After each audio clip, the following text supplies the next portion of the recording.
Hello students, இந்த வீடியோல நம்ம end of chapter questionsல 8th question பார்க்கலாம்.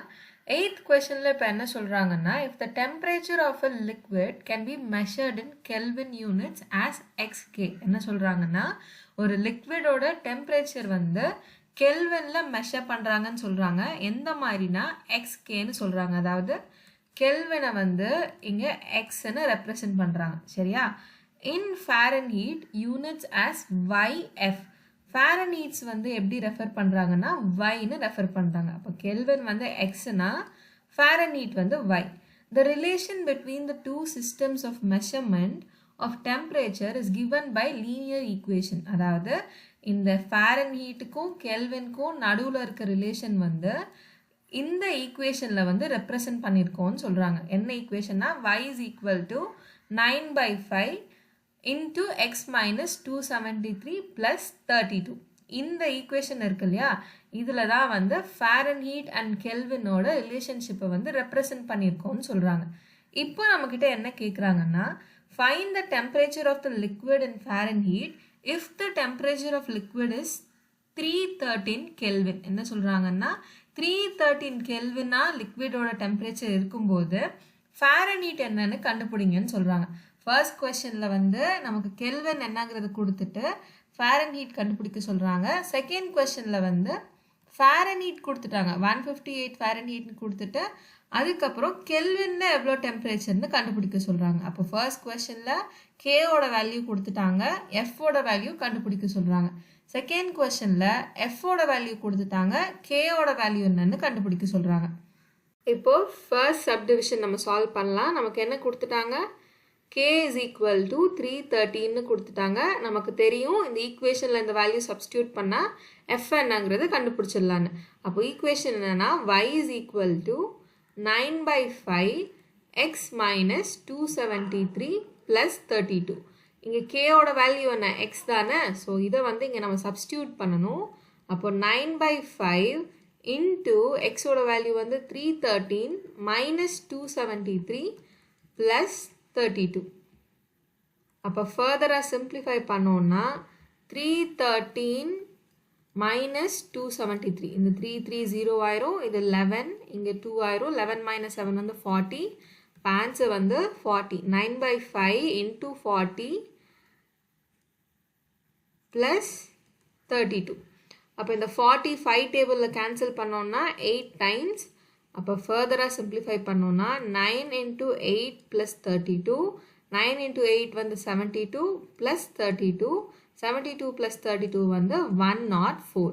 அப்போ நமக்கு ஆன்சர் என்னன்னா 104 ஃபாரன்ஹீட். அப்போ கெல்வின் வந்து 313 இருக்கும்போது அதே டெம்பரேச்சர் வந்து 104 ஃபாரன்ஹீட்டாக இருக்கும். இப்போ இதே மாதிரி நம்ம என்ன பண்ணோம்னா செகண்ட் டிவிஷனோட ஆன்சரும் கண்டுபிடிக்கணும். இப்போ செகண்ட் டிவிஷனில் நமக்கு என்ன கொடுத்துருந்தாங்க, டெம்பரேச்சர் வந்து 158 ஃபாரன்ஹீட்னு சொல்லியிருந்தாங்க. அப்போ ஃபாரன்ஹீட்டோட வேல்யூ வந்து y. இப்போ நமக்கு yயோட வேல்யூ தெரிஞ்சிருச்சு, x என்னங்கிறது கண்டுபிடிக்கணும், அதாவது கேயோடது என்னங்கிறது கண்டுபிடிக்கணும். ஸோ நம்மளோட ஈக்குவேஷன் என்ன, y is equal to 9/5 x minus 273 plus 32. அப்போ yயோட வேல்யூ என்ன, 158. அப்போ 158 is equal to 9/5 into x minus 273 plus 32.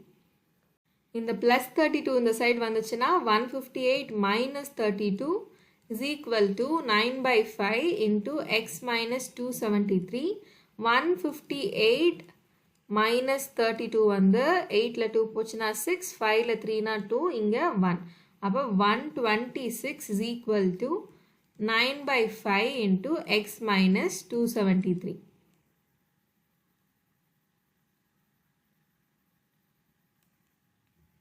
இப்போ நம்ம என்ன பண்ணலான்னா இந்த 9/5 வந்து இந்த சைட் கொண்டு வந்துடலாம். அப்படி வரும்போது இது ரெசிப்ரோக்கல் ஆயிரும். அப்போ 5/9 into 126ன்னு ஆயிரும்.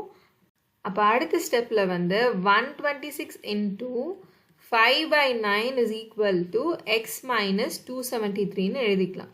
அப்போ 9 டேபிளில் வந்து 126 வந்து 14 டைம்ஸ். அப்போ அடுத்த ஸ்டெப்பில் நமக்கு என்ன ஆன்சர்னா 14 into 5 is equal to x minus 273ன்னு எழுதிக்கலாம்.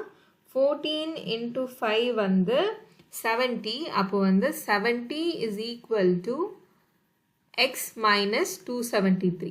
இப்போ நம்ம என்ன பண்ணலாம்னா இந்த 273 இந்த சைட் கொண்டு வந்தோம்னா 70 plus 273 is equal to X. இந்த பக்கம் மைனஸில் இருக்கிறது இந்த பக்கம் போச்சுன்னா ப்ளஸ் ஆயிரும்.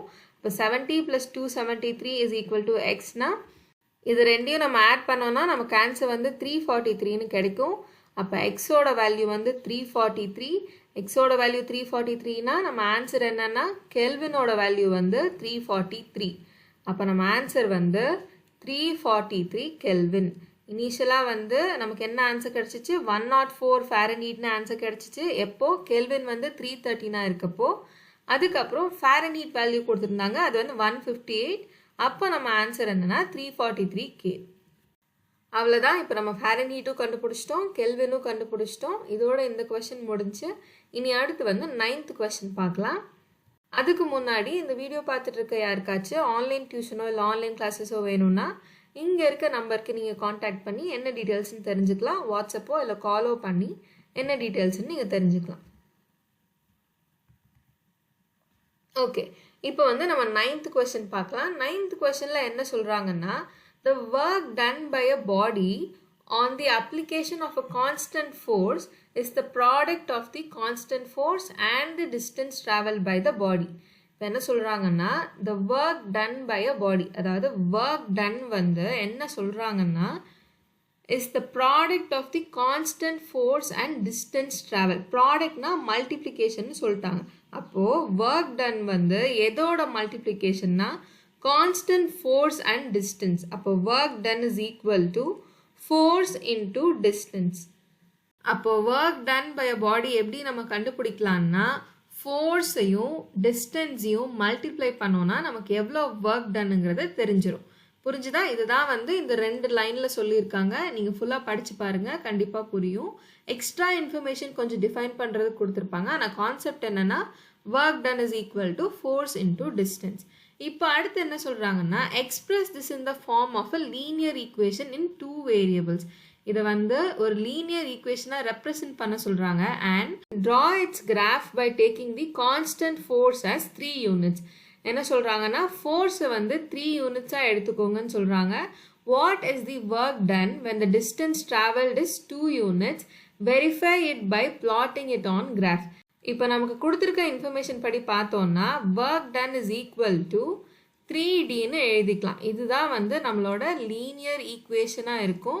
ஏன்னா நம்மக்கிட்ட இப்போ என்ன சொல்லிட்டாங்கன்னா கான்ஸ்டன்ட் ஃபோர்ஸ் வந்து 3ன்னு சொல்லிட்டாங்க. கரெக்டாக? இப்போ ஃபோர்ஸ் இன்டூ டிக்கு பதில் நம்ம 3 இன்டூ டின்னு எழுதிக்கலாம். இப்போ நம்மக்கிட்ட என்ன கேட்குறாங்கன்னா what is the work done when the distance traveled is 2 யூனிட்ஸ்ன்னு கேட்குறாங்க. டிஸ்டன்ஸ் வந்து 2ஆக இருக்கும்போது நமக்கு ஒர்க் டன் வந்து எவ்வளோன்னு கேட்குறாங்க. அப்போது இந்த டி இடத்துல வந்து நம்ம 2 யூனிட்ஸை வந்து சப்ஸ்டியூட் பண்ணணும். டி இஸ் ஈக்குவல் டு 2 வந்து இங்கே சப்ஸ்டியூட் பண்ணணும். அப்போ work done is equal to 3 into 2 which is equal to 6. அப்போ டிஸ்டன்ஸ் வந்து 2 யூனிட்ஸாக இருக்கும்போது நம்மளோட ஒர்க் டன் எவ்வளோன்னா 6. இப்போது இதை வந்து என்ன சொல்கிறாங்கன்னா வெரிஃபை பண்ணுங்கன்னு சொல்கிறாங்க. எப்படி? கிராஃபில் பிளாட் பண்ணி வெரிஃபை பண்ணுங்கன்னு சொல்கிறாங்க. அப்படி நம்ம வெரிஃபை பண்ணுறதுக்கு நம்ம என்ன ஈக்குவேஷன் எடுத்துக்கணும்னா W is equal to 3Dங்கிற ஈக்குவேஷன் எடுத்துக்கணும். இப்போ நார்மலாக நம்ம வந்து Y is equal to 3Xன்னு எடுத்துப்போம் இல்லையா? இந்த மாதிரி இங்கே வந்து Yக்கு பதில் W எடுத்துக்கிறோம், Xக்கு பதில் D எடுத்துக்கிறோம். இப்போ நமக்கு கொஷனில் என்ன சொல்லியிருந்தாங்களோ அதை பேஸ் பண்ணி நம்ம ஒரு லீனியர் ஈக்குவேஷன் வந்து எழுதிட்டோம். அதில் வந்து அவங்க வேல்யூ கொடுத்துருந்தாங்க. ஃபோர்ஸ் வந்து 3 யூனிட்ஸ்ன்னு சொல்லியிருந்தாங்க. அதனால அதை சப்ஸ்டியூட் பண்ணிட்டோம். ஃபைனலாக சப்ஸ்டியூட் பண்ணதுக்கப்புறம் நமக்கு கிடைக்கிற ஈக்குவேஷன் வந்து இது. இதில் வந்து ஒரு சினாரியோவில் என்ன சொல்லியிருந்தாங்கன்னா டிஸ்டன்ஸ் வந்து 2 யூனிட்ஸ்ன்னு சொல்லியிருந்தாங்க. அதையும் நம்ம சப்ஸ்டியூட் பண்ணிட்டோம். அப்படி சப்ஸ்டியூட் பண்ணப்போ ஒர்க் டன் வந்து நமக்கு 6ன்னு ஆன்சர் கிடைச்சிது. இதை வந்து வெரிஃபை பண்ண சொல்கிறாங்க. எப்படின்னா கிராஃபில் பிளாட் பண்ணி வெரிஃபை பண்ணுங்கன்னு சொல்கிறாங்க. ஆல்ரெடி இதுக்கு முன்னாடியும் வந்து என்ன சொல்லியிருந்தாங்கன்னா ட்ரா இட்ஸ் கிராஃப்னு சொல்லியிருந்தாங்க இல்லையா? Draw its graph by taking the constant force as 3 units. 3 யூனிட்ஸ்ன்னு வச்சுட்டு இந்த ஈக்குவேஷனுக்கு ஒரு கிராஃப் வரைங்கன்னு சொல்லியிருந்தாங்க. ஸோ இப்போ என்ன பண்ண போகிறோம்னா இந்த ஈக்குவேஷனுக்கு வந்து நம்ம ஒரு கிராஃப் வரைய போகிறோம். ஸோ நார்மலாக y is equal to 3xன்னு இருந்தால் நம்ம என்ன பண்ணுவோம்? ஒவ்வொரு சினாரியோலையும் எக்ஸோட வேல்யூ என்னன்னு அசியூம் பண்ணி கோஆர்டினேட்ஸ் கண்டுபிடிப்போம் இல்லையா? அதே மாதிரி தான் இங்கே பண்ண போகிறோம். இப்போது y is equal to 3Dன்னு கொடுத்துட்டாங்க. y is equal to 3Dனா நமக்கு வந்து ஒரு டேபிள் வரைஞ்சிக்கோங்க. அதில் ஃபர்ஸ்ட் இனிஷியலாக நம்ம என்ன பண்ண போகிறோம்னா டியோட வேல்யூ அசியூம் பண்ணி டபிள்யூவோட வேல்யூ என்னங்கிறது கண்டுபிடிக்க போகிறோம். டி வந்து இங்கே எக்ஸோட வேல்யூ மாதிரி, டபிள்யூ வந்து ஒய்யோட வேல்யூ. சரியா? இப்போ ஃபர்ஸ்ட் வந்து டி இஸ் ஈக்குவல் டு ஜீரோன்னு கன்சிடர் பண்ணிக்கலாம். அப்போ டி ஜீரோவாக இருந்துச்சுன்னா W is equal to 3 into 0 which is also equal to 0. அப்போ டி வந்து ஜீரோவாக இருந்துச்சுன்னா டபிள்யூ வந்து ஜீரோவாக இருக்குது. இப்போ நம்ம ஃபர்ஸ்ட் கோஆர்டினேட் வந்து 0,0, இது வந்து எக்ஸ், இது வந்து ஒய். சரியா? இது டியோடது, இது டபிள்யூவோடது. ஓகே, இப்போ அடுத்து வந்து டி இஸ் ஈக்குவல் டு 1ன்னு கன்சிடர் பண்ணிக்கலாம். இப்போ W is equal to 3 into 1. அப்போ சிம்பிளிஃபை பண்ணோன்னா W is equal to 3. D வந்து 1ஆக இருக்கும்போது டபிள்யூ வந்து 3. இப்போ அடுத்து வந்து W is equal to 3 into 2. என்ன பண்ண போகிறோம்னா டியோட வேல்யூ 2ன்னு அசியூம் பண்ணிக்க போகிறோம். அதனால அந்த வேல்யூவை இங்கே சப்ஸ்டியூட் பண்ண போகிறோம் டியோட பொசிஷனில். ஃபர்தராக சிம்பிளிஃபை பண்ணோன்னா 3 into 2 வந்து 6. அப்போ டபிள்யூ இஸ் ஈக்குவல் டு 6. அப்போ எக்ஸோட வேல்யூ அதாவது டியோட வேல்யூ வந்து 2ஆக இருக்கும்போது ஒய்யோட வேல்யூ அதாவது டபிள்யூவோட வேல்யூ வந்து 6. புரிஞ்சுதா? எக்ஸுக்கு பதில் டின்னு எடுத்துக்கிட்டோம், ஒய்க்கு பதில் டபிள்யூன்னு எடுத்துக்கிட்டோம். அப்போ டியோட வேல்யூ வந்து நம்ம எங்கே பிளாட் பண்ணோம்னா எக்ஸ் ஆக்சிஸில் பிளாட் பண்ணணும், டபிள்யூவோடது வந்து ஒய் ஆக்சிஸில் பிளாட் பண்ணணும்.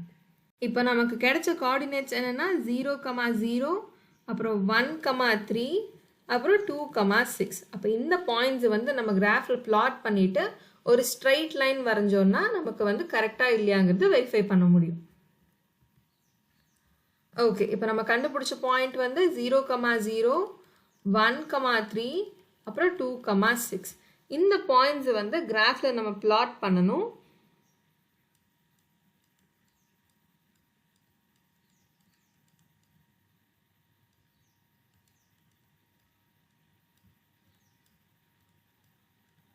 ஓகே, நம்மக்கிட்ட எந்த நெகட்டிவ் வேல்யூஸும் இல்லாதனால நான் பாசிட்டிவ் கோஆர்டினேட் மட்டும் மார்க் பண்ணிக்கிட்டேன். ஸோ இப்போ ஃபர்ஸ்ட் வந்து 0,0, அப்போ பாயிண்ட் வந்து இங்கே இருக்கும். இதை வந்து பாயிண்ட் ஏன்னு வச்சுக்கலாம். இது பாயிண்ட் பி, இது பாயிண்ட் சி. அப்போ நம்ம பாயிண்ட் ஏ வந்து ஆரிஜினில் இருக்குது. செகண்ட் வந்து 1,3. 1,3னா எக்ஸ் ஆக்சிஸில் 1, ஒய் ஆக்சிஸில் 3. அப்போ நம்ம செகண்ட் பாயிண்ட் வந்து இங்கே இருக்குது. அப்புறம் பாயிண்ட் சி 2,6. எக்ஸ் ஆக்சிஸில் 2, ஒய் ஆக்சிஸில் 6. அப்போ நம்ம செகண்ட் பாயிண்ட் அதாவது தேர்ட் பாயிண்ட் சி வந்து இந்த இடத்துல இருக்குது. ஸோ இதுதான் வந்து நம்மளோட பாயிண்ட்ஸ். இப்போ நம்ம என்ன பண்ணோம்னா இதை ஜாயின் பண்ணுற மாதிரி ஒரு ஸ்ட்ரெயிட் லைன் வந்து வரையணும். இப்போ இந்த பாயிண்ட்ஸை ஜாயின் பண்ணுற மாதிரி நம்ம ஒரு ஸ்ட்ரெயிட் லைன் வரைஞ்சாச்சு.